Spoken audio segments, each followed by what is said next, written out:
Today we got another reaction, the dirtiest beefs in NFL history. Now the NFL ain't just all highlights. There was some real beef, some locker room fights, drama, all this shit. Let's get into it. This shit finna be fire. Sending each other to the hospital, to mid-game brawls, to legendary rivals. These are the dirtiest beefs in NFL history. And first, we got a beef that started with players showing off their wood. See, in 2015, the Panthers hosted the Giants in a game with a chance to go to the playoffs. The Panthers just wanted to keep their perfect record, but the Giants needed to win that game to secure a postseason spot. And both teams had absolute animals on their rosters to make it happen. On the Giants side, Odell Beckham Jr. was coming off the hype of his Rookie Year award and his infamous catch. So he was in the sights of every Panthers player, especially all-pro cornerback Josh Norman, OBJ's personal hater. But right before kickoff, things started to really heat up, because the Panthers had a tradition of swinging wooden baseball bats on the field, and Josh Norman picked up a bat, aimed it right at OBJ, and taunted him during warm-up. That's how it started. I think most NFL fans know of this Josh Norman Odell beef from the game. Bro, I did not know this is how it started. I thought they just started it like on the field. This man was taunting him pregame. I had no clue. OBJ was pissed. It became all he could think about. So OBJ and Norman just went at it on every single play. But in the third quarter, the trash talk turned into straight combat. Thinking about what could have been, and here's what was going on after that run. It's how the ref doesn't call that. Body slams I've ever seen. But OBJ wasn't there for a pillow fight, so he started pressing him hard. And over the next few plays, they were going back and forth for brutal hits. Well, Josh Norman was on him. They gave a little bit of help, and Odell Beckham came back in and took a shot. This has been going on all game. I mean, at some point, OBJ so hard, they were literally afraid to eject him. But after the game, OBJ got blasted by the media and got a one-game suspension, which honestly ain't even that bad compared to Norman getting a $26,000 fine? For what? Getting jumped by a dude crashing out over a baseball bat? But Norman shrugged it off. He was way more concerned with exposing OBJ as a psycho. Man, I hope I pull back a mask. I hope I pull back the face of what this dude really is. I mean, it is what it is. I mean, you saw it. Y'all saw it. I mean... But this next beef was between two NFL icons. Because in 2017, when the Bucs were playing the Saints, Jameis Winston started chirping at Marshawn. At this point, he knew he messed up. I just let my emotion get the best of me. Something I shouldn't have did. It was very childish. But Marshawn, that hit lived rent-free for years. Because for 3 years, the beef stayed quiet. Even though Lattimore absolutely shitted on Evans all year long in 2019. So then in 2020, Tom Brady joined the team. Now the Bucs weren't just a rehab clinic for quarterbacks. They were legit. And since Lattimore was still dominating Evans wanted to put him in his place. So during their next game, the Bucs snapped the ball. But instead of running his route, Evans went right for Lattimore's throat and ugly fast.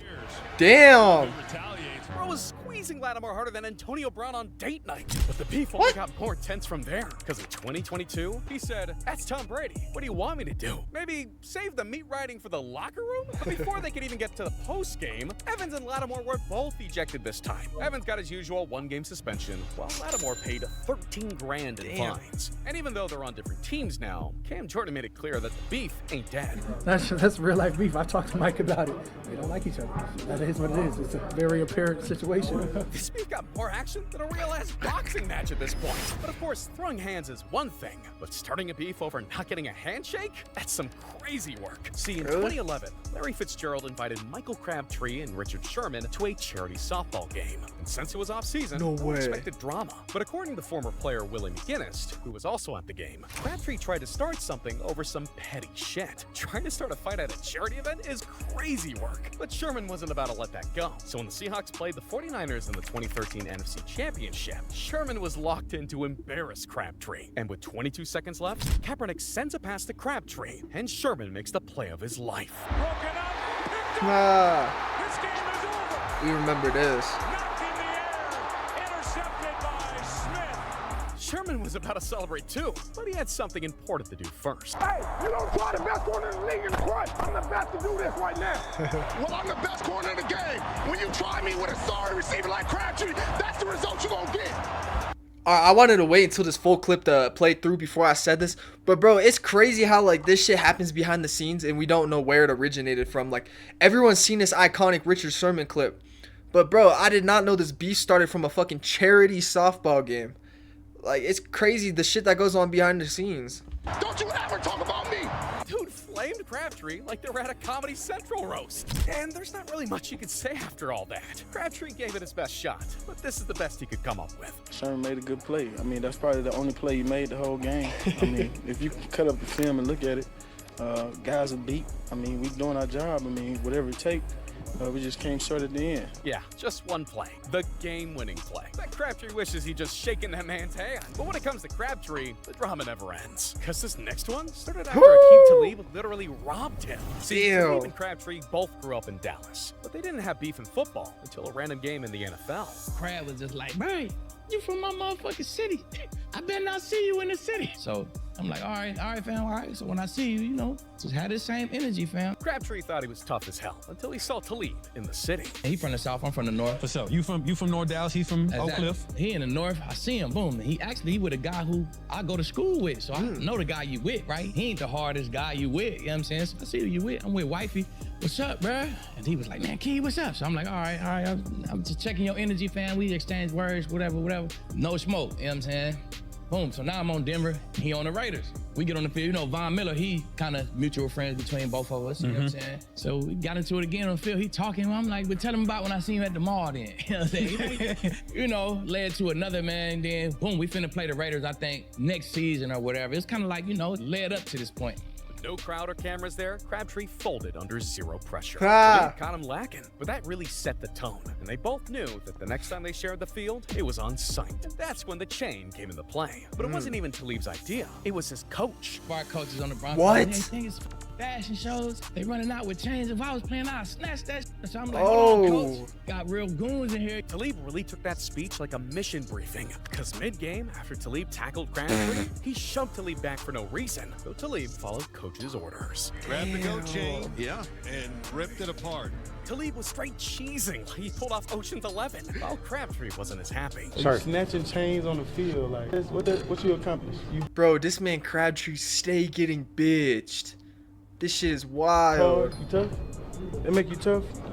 You snatch the chain in front of the police and take off running. Like, what that? Like, childish, man. But Crabtree acted unbothered, even though Talib was in his head. And he was living so rent-free after that. Before their next game, Crabtree literally taped his chain to his chest. The hell? Just 3 minutes into the game, Crabtree came out blocking like he was in the blind side. So Talib pulled off a goated rage bait. He snatched He did it the chain again? No fucking Crabtree way. Just lost it. Look, and it doesn't stop there. Oh! I mean, you just knew that this was going to happen. Damn! And that's all on Crabtree right there. And then, of course, Talib, he retaliated.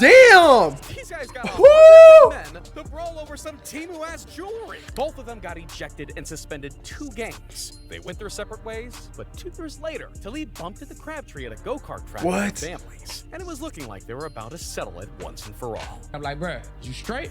He said, hell no, I ain't straight. I started laughing at him, saying, I'm shut. Like, I'm right here. He came past, he like, hey, bro, come outside. So I hopped up quick, walked right outside, which was just me and him. And then, you know what I'm saying, we kind of went, what's up, what we on? It's will you tell me? Settling it at a go-kart spot is wild, but Terrell Owens, they didn't fight? The whole country watching his beef with the Eagles. See, it all started in 2004, when the Eagles signed Terrell Owens to a 7-year, $49 Damn! Hey, I'm an Eagles fan. I knew we had T.O. on the team. I knew he caused problems. 7 years? Bro, I've never seen a 7-year contract in the NFL. I mean, I think Pat Mahomes got like a 10-year contract. That shit is wild, but... T.O. became Donovan McNabb's top target. They were like a match made in heaven. They basically double-handedly led the Eagles to the playoffs and the Super Bowl. I mean, they were on top of the world until they lost the Super Bowl. Well, that was short-lived because the beef started right away with T.O. saying, at least I wasn't the guy that got tired in the Super Bowl. McNabb clapped back, but multiple teammates confirmed he yacked it in the huddle. So this man was capping hard. Meanwhile, Owens played through a torn ankle and a broken leg and still balled out. So low-key, he's valid. But by 2005, things had cooled off. Until T.O. realized he got stuck with the same $49 million contract again. And somehow, that made him even more pissed. What does that mean? He tried to get it restructured. But head coach Andy Reid was not backing down. And he stayed angry for a while. By the time training camp came around in August 2005, everything started falling apart. Terrell missed 5 of the 6 practice days from a groin injury. This got Andy Reid fed up, and they started to scream it out in the locker room. Eventually, Reid told him to just go home and keep himself in shape. And T.O. obeyed him. Well, kinda. I started hearing helicopters or whatever, but I didn't think much of it. The hell? Somebody came and knocked at the door, and I looked through the blinds. News trucks were all out in my yard. the helicopters, and everybody was around my house. I just tried to have fun with it. Saw my ab bench, took it outside. I was, entertaining the reporters, and I was working out at the same time. He says he was having fun with it. This dude was on some real petty shit. Yeah, want me to order y'all some pizza? Yeah, that'd be great. That'd be great. Well, let me get the pizza number first. Hold on. Okay. It was a difference of opinion. I think the report is now that I was blowing my fans off. That's not the case. So this is really about the fans, too. I mean, they want to see you back. I love the fans. I love the fans. I got no problem with the fans. Heads up. They don't pay me to go in there and talk to everybody and be friendly to everybody. I go in there, they paid me to play, and they paid me to perform. I don't get mad at nobody. Reporters kept asking him what got him sent home, so he even took shots at Andy Reid. If he wants to be a man about it and really, have me go on the air and really tell the people what happened, then I can. Like I said, I mean, it was just a difference of opinion. I was defending myself. So. But eventually, Terrell and Reid met. Reid said it was a good meeting. So for a second, the beef was cooled down. But T.O. couldn't live without drama. Got pressed when his team didn't celebrate his 100th touchdown catch. This man really expected a surprise party mid-game. And with all this heat bubbling up, things finally exploded after a Broncos-Eagle game in October. Because Terrell got an ankle injury on the same leg he injured before the Super Bowl. And it would have stopped there if his teammate Hugh Douglas didn't say the dumbest thing ever. I know there are people in here faking injuries. What? Terrell snapped. He lunged at Douglas, got a few punches, and they got separated. Then Terrell turns to McNabb and goes, "Anyone else want some? Who wants some?" Apparently Andy Reid wanted some, because he suspended T.O. indefinitely without pay. T.O. then apologized to everyone except McNabb. So Reid officially terminated him in 2006. 20 years later, Reid and McNabb had basically forgotten about it completely. But T.O. is taking this beef to the grave. Then I had one guy that's like, "Yo, this is gonna be fun." They're like, "If you had to fight him, who would you want to fight?" I said Donovan McNabb. and I'm dead serious. Saying I'll knock him out. So you literally try to knock the man out? Clean out, I knocked chunky soup from him.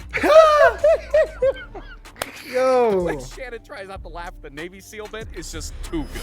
These next two coaches, they were actually throwing hands on the same damn team. See, even though he looked like a meatball in a polo shirt, he was the inventor of the 46 defense. So basically, he was like a cult leader to the defensive unit. When the previous head coach got fired in 1982, they were glazing Buddy like crazy to be the head coach. Instead, the Bears hired Mike Ditka, a hot-headed coach that literally used to play for the Bears. He was trying to get our attention and say, guys, I played on the team that went and won a Super Bowl. And I was a coach on a team that went and won a Super Bowl. I know what we have to do.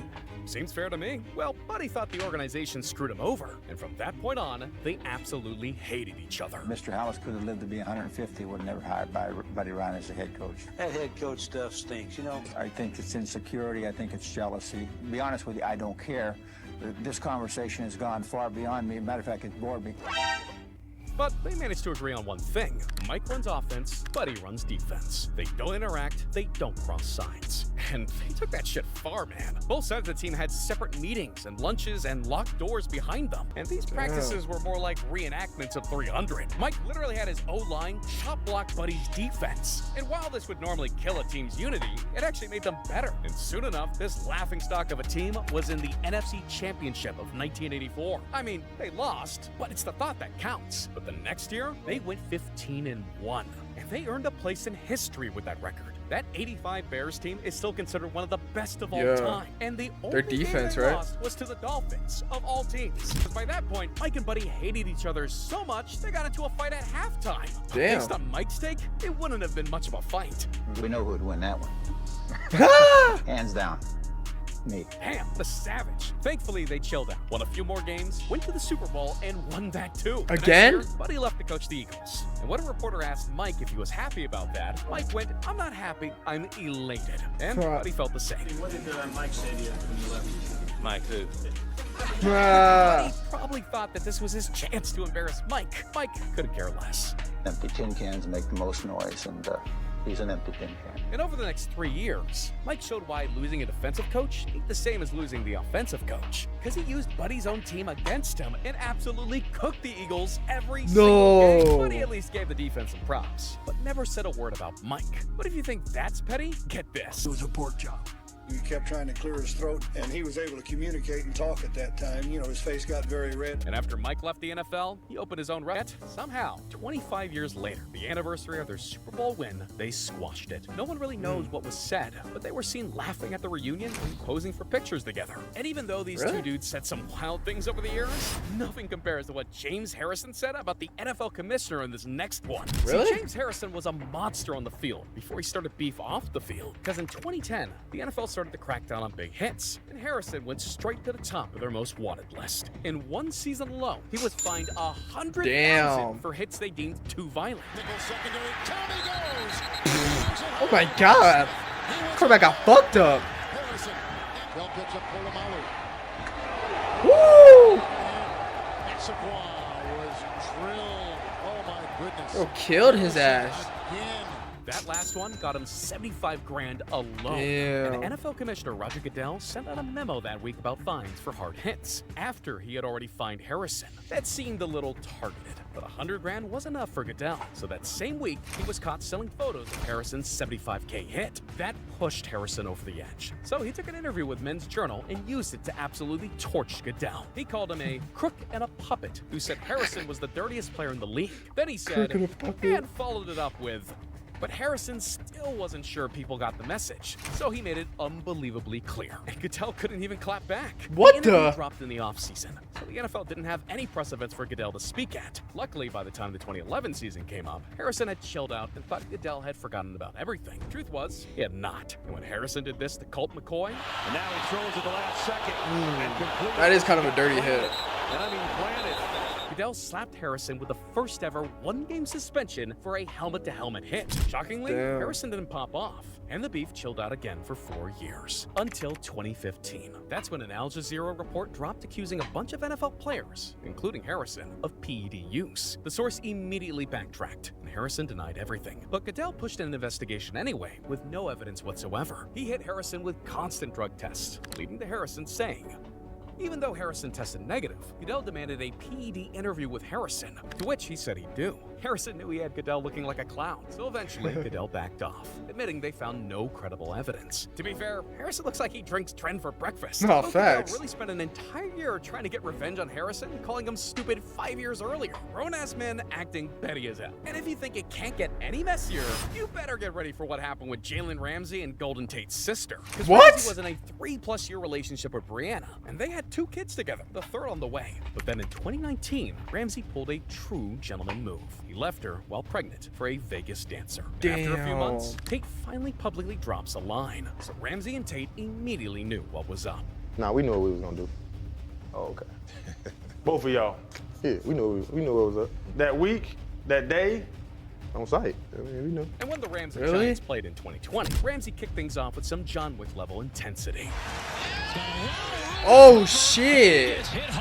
But the real fight was just beginning, because after the Rams won, Tate and Ramsey met midfield to settle things. Damn. These dudes went at it like animals. And since Jalen threw the first punch, he got fined $15,000. Tate got nothing, and they both quickly moved on with their lives. At least it only took one fight to get it out of their system. Vontez Burfict was in a career-long war. He had beef with a whole team. And when Cincinnati drafted him in 2012, they had no idea they drafted a chaos engine. Listen, deep down, everyone loves to see someone get absolutely rocked on the field. It brings you back to the good old days when no one cared about the players. But Vontez wasn't just hitting hard, he was hitting to kill. And in 2013, he quickly became known as the dirtiest player in the NFL. Because Pro was catching fines like A.J. Brown catches touchdowns. First for $31,000. Rodgers fires, is caught. Then for $21,000. That's a good hit though. Ooh, that one should have helped. $25,000 and $69,000. Dude made James Harrison look like a saint, but some of his hits were targeted because he hated the Steelers, saying, and man, did they hate him. Because starting with that last hit on Ben Roethlisberger, he knocked out the Steelers' 3 biggest stars in a single year. He no fucking way. Le'Veon Bell's knees. Really? Hip drop. It was legal at the time though. Damn. Oh. But he brought the real heat to the 2016 AFC wildcard game. Cincinnati had a 16-15 lead with 1:30 left, and Burfict had been trying to make dirty plays all game. But when the clock got down to 22 seconds, Antonio Brown went for a pass, and Burfict made his move. The middle of the field, incomplete slip. Oh, a flag does come in. Damn. Into the head. on the hit. He look, he sold. He literally knocked Antonio Brown into next week because Brown was out cold. And while Brown was being carted off, Perfect looks straight at Juju Smith-Schuster and goes, "You're next." After the game, Vontaze was suspended for 3 games and had to forfeit $500,000 of his salary. But the stage was set. The next time Vontaze had the chance, he was targeting Juju. And Juju dropped Vontaze like he was a boy. Finally forced out of the game. Antonio Brown even... the creator of this video, he probably got like copyrighted or something. He's cutting shit out. Some time in the locker That's room not me. just to hype up Juju. I like that. We've all seen the Juju hit though. And after all of that, right here. Vontaze learned his lesson. Nah, he got right back to being dirty and racked up another $200,000 in fines over the next 4 years. But by 2019, the NFL had enough, especially after that hit on Jack Doyle. The NFL suspended him for the rest of the season without pay, and now no one wants to touch him. He technically hasn't retired, but he's been a free agent for over 6 years, so he's pretty much cooked. And even though he single-handedly gave fans one of the greatest modern NFL beefs, it came at the cost of missing 22 games, $411,000 in fines, and losing over $5 million of his career earnings. Damn. All because he randomly decided to hate the Steelers. As he so eloquently puts it, hey, that's gonna do it. Hey, this was a fire video. It was cool to see like the behind the scenes of like where these beefs originated. Let me know if you want me to react to more NFL videos like this. But with that being said, we's out of here.